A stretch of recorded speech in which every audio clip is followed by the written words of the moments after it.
का टॉपिक है वो है पीटीआई फॉरेन फंडिंग केस, जो इलेक्शन कमीशन ऑफ पाकिस्तान ने कल पाकिस्तान तहरीक इंसाफ के खिलाफ ममनुआ फंडिंग केस का फैसला दिया है, जिसके मुताबिक पाकिस्तान तहरीक इंसाफ की जो फंडिंग हुई है वो ममनुआ फंडिंग है।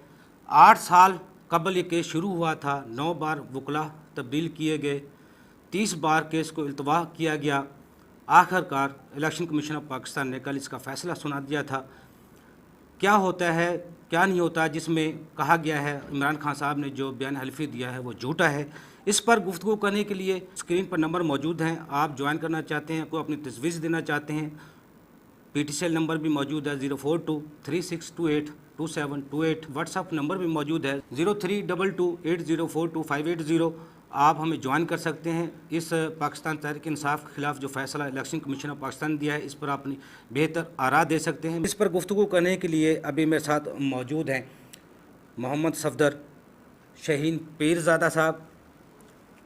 उनसे भी जानेंगे वो जो इलेक्शन कमीशन ऑफ पाकिस्तान का जो फ़ैसला है उसको वो किस तरह देखते हैं, उस पर अपनी क्या आरा रखते हैं, क्योंकि ये कोई छोटा सा मामला नहीं है। पाकिस्तान तहरीक इंसाफ मुल्क की सबसे बड़ी जमात बन चुकी है, जो 22 साल से मुसलसल जद्दोजहद करती हुई हुकूमती ओहदों पर आके फाइज हुई।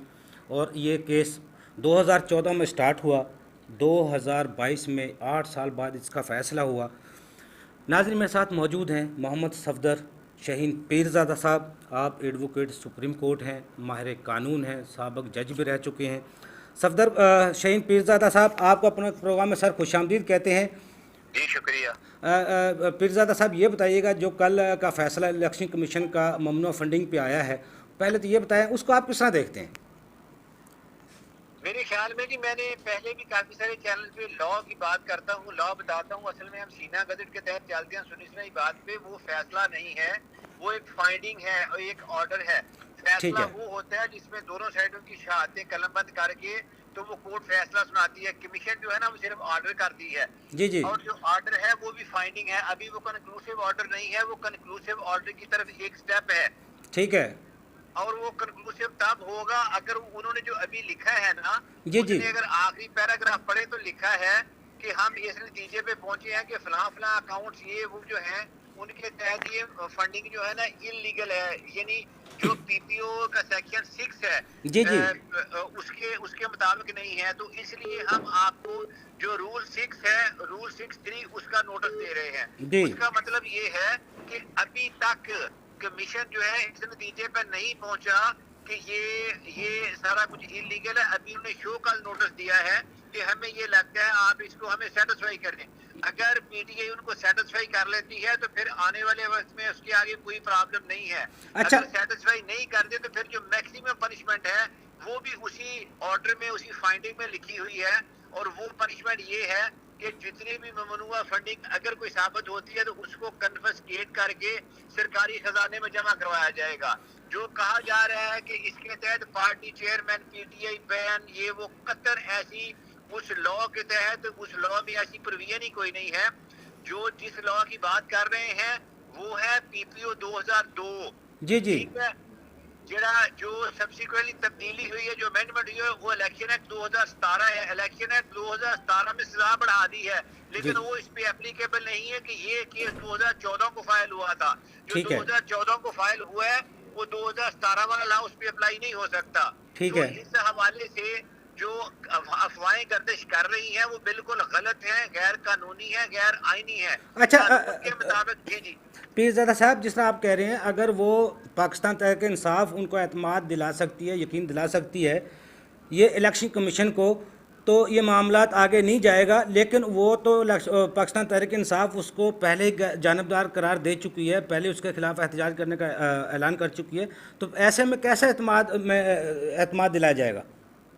सर देखिए, एतमाद की हद तक तो बजाते खुद जो चेयरमैन पीटीआई हैं या वो जवाब देंगे। मैं उनका वकील हूँ, मैं लॉ की हद तक आपको बता रहा हूँ कि लीगल क्या चीजें हैं। ठीक है। लेकिन अदारों की हद तक अगर वो उसको गैर तमादी जाहिर कर रहे हैं तो उनके पास उसका कोई जवाब हो सकता है। सही है। और वो अभी तक मुझे पता चला वो यही जवाब है। उस केस में मैं भी वकील था, मैं और आमिर रहा, कि जो 5 स्पेशल सीटों का नोटिफिकेशन था वो इलेक्शन कमीशन नहीं कर रही थी। ठीक है। हमने उनको गए, ऑनरेबल कोर्ट ने डायरेक्शन दी, डायरेक्शन लेके फिर दोबारा गए, फिर भी इलेक्शन कमीशन ने नहीं किया, फिर डिसमिस कर दिया। पहले डिले करते रहे, फिर डिसमिस कर दिया। फिर हम हाई कोर्ट आए, हाई कोर्ट ने ऑर्डर किया, फिर इसको डिले किया।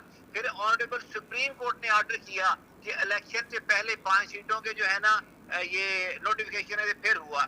इस तरह की चीजें मिलके इकट्ठी करके उनके पास जो जवाब बच रहे हैं वो शायद इस वजह से कह रहे हैं कि इलेक्शन कमीशन पे हमें एतमाद नहीं है।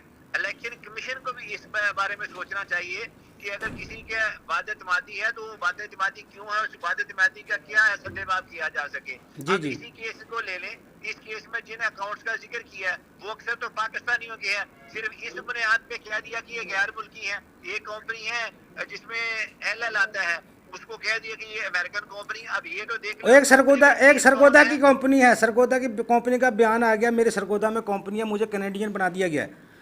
तो देखे फिर ये आपने खुद मेरे पॉइंट ऑफ व्यू को आपने एंडोर्स कर दिया जी जी। कि किसी भी तरीके से अब तो इनको ये पहले करना चाहिए तो उस कंपनी का सीईओ कौन है, उस कंपनी का ऑडिटर कौन है, उस कंपनी की फंडिंग कहाँ से आती है। जो बैंक अकाउंट है उस बैंक अकाउंट में देखेंगे कहीं जी जी। वो जो है जाली बैंक अकाउंट है या कंपनी ये पीटीआई की तरफ से खोला है, पीटीआई की तरफ से वहाँ इंफॉर्मेशन है, पीटीआई का वहाँ लेटर है, वही कहीं को पीटीआई की जाली लेटर है तो नहीं अकाउंट खुला हुआ। ये जी जी। तमाम चीजें वेरीफाई करने की जरूरत है। बावजूद इसके कि हमारी इलेक्शन कमीशन ने 8 साल काम किया है, लेकिन बदकिस्मती से ये कहना पड़ूंगा कि 8 सालों में कुछ नहीं किया। कुछ लोगों का ये ख्याल है कि 8 साल तक इलेक्शन कमीशन ने काम किया है तो अब बहुत ज्यादा मवाद इकट्ठा हो गया है। जी जी। मेरी राय बिल्कुल अदरवाइज है कि अगर इनके पास मवाद होता तो 8 साल ना करते, फौरन फैसला सुना देते। मेरी राय ये है कि किसी भी किस्म का इनके पास कोई मवाद ना था ना है, इसीलिए डिले कर रहे हैं। अच्छा पीरजादा साहब, अगर जिस तरह वफाकी हुकूमत कह रही है इसको रेफरेंस को हम सुप्रीम कोर्ट में लेके जाएंगे, तो उस ये अगर सुप्रीम कोर्ट में रेफरेंस जाता है, आप क्या समझते हैं ये सुप्रीम कोर्ट इस पर फैसला सुना सकता है, कुछ हो सकता है? जी, अगर सुप्रीम कोर्ट में जाएगा तो मेरा नहीं ख्याल कि सुप्रीम कोर्ट इस तरह के डिसीजन पे आगे डिसीजन लेगी। सुप्रीम कोर्ट एविडेंस मांगेगी, सुप्रीम कोर्ट सबूत मांगेगी। जब सबूत निकलेंगे, जब एविडेंस आएगी, शहादतें आएंगी तो ये सारी चीजें गलत साबित होंगी। ठीक है। शायद पीटीआई के शक की एक ये वजह भी है। यानी कि आपका कहना है ये जितने कल से एक शोर शराबा उठा हुआ है, पाकिस्तान तहरीक इंसाफ गई, इमरान खान साहब गए, जमात गई, ये सब अफवाहें हैं। कतन कोई ऐसा कानून नहीं मौजूद है, ऐसी कोई चीज नहीं है। जी जी। भी नहीं, पॉलिटिकल पार्टीज नहीं जाती होती, जी जी। विजुअल थिंकिंग होती है कि एक पार्टी का मैं बंदा हूँ, मैं दूसरी पार्टी को कहूँ कि ये चलेगी, तीसरी पार्टी को कहूँ। ये विजुअल थिंकिंग है, इसमें ऐसा कोई चीज नहीं है, इसमें ऐसा कोई कानून नहीं है। तो ना ही ये पार्टियां इस तरह जाती हैं, ना ही पार्टियां इस तरह खत्म होती हैं। पार्टीज को हमेशा अवाम लेके आती है, अवाम ही खत्म करती है। कोर्ट के ऑर्डर अच्छा पार्टीज नहीं खत्म होती। पीरजादा साहब थोड़ा छोटा सा, क्योंकि मैं आपको लाइन पे कल भी लेना है, मैंने ये लगातार ये केस चलना है, इस पे हमने गुफ्तगू जारी रखनी है अपनी, लेकिन मैं छोटा सा एक मासूमाना सवाल है आपसे, सर जो ये जितनी भी सियासी जमातें हैं, क्या इनके जो फंडिंग होती है, कभी इनका ऑडिट हुकूमत या कोई इदारा कोई कर सकता है, कभी इनकी वो किया हो किसी ने, या दूसरी जमातों का, जिस तरह पाकिस्तान तहरीक इंसाफ के खिलाफ चलो जो कोई भी फैसला आया है या कुछ भी आप जिस तरह बता रहे हैं, दूसरी जमातों के खिलाफ भी या दूसरी जमातों को भी ऑडिट या ऐसा कोई फैसला आ सकता है, हो सकता है? देखें, जब दूसरी जमातों का होगा उधर भी यही हाल होगा। जब पॉलिटिकल पार्टीज की बात होती है, जहां एक नहीं वहां सैकड़ों, हजारों, लाखों, करोड़ों जो है वर्कर्स होते हैं, तो वहां पे इरेगुलरिटीज, इलीगैलिटीज होती हैं, लेकिन उसकी जिम्मेदारी पार्टी पे ब्लाइंडली नहीं आप डाल सकते। सही कह। आपने सिर्फ ये देखना है कि उस अकाउंट की जिम्मेदार है पीटीआई पार्टी, जिस अकाउंट के लिए पीटीआई के जो है हेड और पीटीआई के सेक्रेटरी और पीटीआई के फाइनेंस सेक्रेटरी, इनमें से किसी ने ऑथोराइज की है, उसको खोलने की इजाजत दी है। अदरवाइज किसी के वो जिम्मेदार नहीं है। अच्छा पीरजादा साहब, 2013 के इलेक्शन में हमने देखा था सुप्रीम कोर्ट में दीगर अदालतों में 62 और आर्टिकल और 63 पे बहुत सी बात हुई थी, जो उनको चेक करके फिर टिकट दिए गए थे। बहुत से केस कोर्ट हाई कोर्ट्स में भी आए। जब इलेक्शन कमीशन ने नहीं देखा था पार्टी की फंडिंग दूसरे को, जब पहले इसको कभी इलेक्शन कमीशन ने अपने ऑडिट में नहीं लिया, कभी इनकी चेकिंग नहीं की। नहीं, वहाँ पे कानून ये है कि गोशवारा पार्टी जमा कराएगी और जी जी। अनटिल अनलेस उसके खिलाफ कोई चीज आ रही है उसको सच समझा जाएगा। और अच्छा उसके खिलाफ आने के लिए बहुत बड़ा सबूत चाहिए, इररिबॉटेबल प्रूफ जो है। ठीक है। और वो प्रूफ बहुत मुश्किल होता है, नहीं मिलते। पॉलिटिकल पार्टीज में इस तरह की चीजें बहुत मुश्किल होती हैं। ठीक है। अगर उस हवाले से कहा जाए तो आप 30 दिन के घर का हिसाब नहीं दे सकते, तो कोई भी पार्टी इतना बड़ा हिसाब नहीं दे सकेगी। अच्छा, जो ये वो बयान हल्फी इमरान खान साहब का है, जिसको वो कह रहे हैं गलत है, झूठा है, इस पे कोई सुप्रीम कोर्ट उनको नाअहल या करार दे सकती है? कुछ इस तरह का सादक अमीन नहीं रहे, उस पर कह सकती है, फैसला सुना सकती है? सर नहीं नहीं नहीं, कानून ये नहीं है, इसमें बयान हल्फी है ही नहीं। आपको जिसने ये बात बताई है बिल्कुल गलत है, बचगाना हरकत है। जो ये डिक्लेरेशन है, डिक्लेरेशन और बयान हल्फी दो डिफरेंट चीजें हैं, दो जी जी। डिफरेंट कवानीन हैं, दोनों के डिफरेंट कॉन्सिक्वेंसेज हैं, दोनों की डिफरेंट सजाएं हैं। ये दो अलग-अलग चीजें हैं। आप ये नहीं कर सकते कि एप्पल्स और ऑरेंजेस दोनों को मिक्सअप नहीं कर सकते। आप यहाँ पे मिक्सअप कर रहे हैं। जी जी। एफिडेविट और चीज है, यहाँ पार्टी डिक्लेरेशन है। वो जो पार्टी का अकाउंटेंट होता है, किसी भी पार्टी का, नून लीग, पीटीए, किसी का भी, जी जी। उसके ऊपर आगे देना, इतने पैसे आए, इतने लागे, इतनी डोनेशन आई, उस पर पार्टी हेड ने आगे फॉरवर्ड कर देना है। जी जी। और जो पार्टी की तरफ से जाती है वो कलेक्टिव रिस्पॉन्सिबिलिटी है। कलेक्टिव रिस्पॉन्सिबिलिटी पे किसी आप एक को बाहर नहीं निकाल सकते, क्योंकि उसमें पूरी चेन होती है। जिस तरह अगर 100 बंदा इकट्ठा हो गए तो एक बंदे को मार देंगे तो 100 को आप फांसी नहीं देंगे।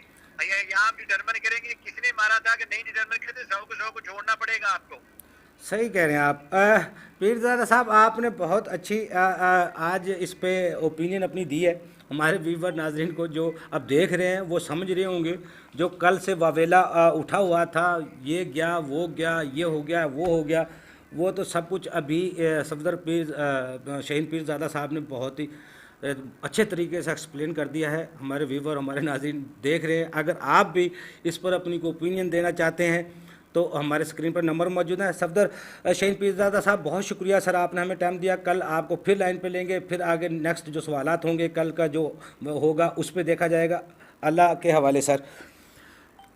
नाज़रीन, स्क्रीन पर नंबर मौजूद है 0423 6282728 3628 2728 0322 80422580। नाज़रीन, जैसे कि सफदर शहीन पीरजादा साहब अभी बड़ी तफसील से उन्होंने इस पर गुफ्तगू की है। उन्होंने बताया है फारंग फंडिंग केस का जो फ़ैसला आया है कल से, जिसके बारे में पूरा पाकिस्तान में हलचल थी। पूरे सियासी पार्टियां इस पर सियासत कल की कर रही हैं, क्या होगा क्या नहीं होगा। उन्होंने बहुत वाज़ेह तरीके से ये एक्सप्लेन करने की कोशिश की है सफदर शहीन पीरजादा साहब ने। आप एडवोकेट सुप्रीम कोर्ट थे, माहिर कानून थे, साबिक जज थे। नाजरीन, जैसा कि कल वफाकी हुकूमत इसको रेफरेंस को सुप्रीम कोर्ट में ले जाना चाहती है, लेकिन पाकिस्तान तहरीक इंसाफ कह रही है खोदा पहाड़ निकला चूहा। वो किस तनाज़र में इसको देखती है केस को, आगे क्या होता है, ये लम्हा बा लम्हा आपके साथ शेयर करते रहेंगे। जो भी अपडेट होंगी, ये हमारा ये टॉपिक रोज़ाना इस पर गुफ्तगू जारी रहेगी। अगर आप भी अपनी कोई ओपिनियन, अपनी कोई राय देना चाहते हैं, जो कल का फ़ैसला इलेक्शन कमीशन ऑफ पाकिस्तान का आया है, तो स्क्रीन पर हमारे नंबर मौजूद हैं, उस पर आप हमें कॉल कर सकते हैं, हमें आगाह कर सकते हैं अपनी राय से। हमारे नाजरीन को, हमारे व्यूवर को इस पर अब जो भी आपने दिल में है, आपकी जो बातें हैं दिल की, आप किसको अच्छा समझते हैं, क्या बुरा समझते हैं, उस पर हमें आगाह कर सकते हैं। हमारे नाजरीन को, व्यूवर को, उनके साथ शामिल हो सकते हैं। नाजरीन, ये केस तो अभी चलना है, आगे क्या होना है अभी तो इलेक्शन कमीशन ऑफ पाकिस्तान का फ़ैसला आया है और ये 8 साल बाद फ़ैसला आया है। नाजरीन, मेरे साथ इस वक्त मौजूद हैं राना इंतज़ार साहब। आप मेंबर हैं पंजाब बार काउंसिल के, सीनियर एडवोकेट हैं। राना इंतज़ार साहब, आपको अपने प्रोग्राम में सर खुशामदीद कहते हैं। सर, ये बताइएगा, जो कल का फ़ैसला इलेक्शन कमीशन ऑफ पाकिस्तान का है, आप उसको किस तरह देखते हैं? इलेक्शन कमीशन ने जिस बारे में फैसला दिया है, ये अभी इसमें खास तौर पर ये क्लियर ना है। अब अब ये जाहिर बात है, अब जो सुपीरियर कोर्ट है उधर जाएगा और उसके बाद चीजें जो है, क्योंकि उन्होंने काफी सारी चीजों को डिस्टॉर्ट किया और जैसे ही लग रहा है जैसे पार्टी ने फैसला किया गया है। जी जी तो अब जो सुपीरियर कोर्ट है उसमें जो भी पार्टी इसको चैलेंज करेगी, जी जी उसके मुताबिक जो फैसला आएगा अल्टीमेटली तो वही ही माना जाएगा। ठीक है। यानी कि जो इलेक्शन कमीशन का जो फैसला है, ये अगर वफाकी हुकूमत इसको सुप्रीम कोर्ट में रेफरेंस के तौर पे ले जाती है, तो आप क्या समझते हैं सुप्रीम कोर्ट कितने अरसे में इसका फैसला सुनाने का मजाज होगा, या इस पर फुल कोर्ट बनेगा, या 3 रुकनी बेंच इस पर फैसला करेगा? देखिए, ये तो सुप्रीम कोर्ट की अपनी मर्जी है ना, कब इस केस को फिक्स किया जाता है, जब फिक्स होता है उसके बाद उसको मेरिट्स पे डिसाइड किया जाता है। जी जी मगर लाइकली ऐसे ही लग रहा है कि जैसे जो मैटर है इस तरह का भी है, इसको जो है सस्पेंड जो है कर दिया जाएगा, उसके बाद पार्टियों को सुन के इसी मुताबिक फैसला किया जाएगा। अच्छा, अब जी जी, अब कानूनी जो माहिरीन है उसको वो सब इसको, जिस तरह आप बेहतर जानते हैं, इस केस को किस तनाज़ुर में देख रहे हैं? कोई पाकिस्तान तहरीक इंसाफ या इमरान खान साहब के लिए कोई आइंदा मुश्किलात आ सकती हैं, या कोई ऐसे पार्टी के लिए मुश्किलात पैदा हो सकती हैं आने वाले इलेक्शन में? देखिए, बतौर जो है लॉयर हम कर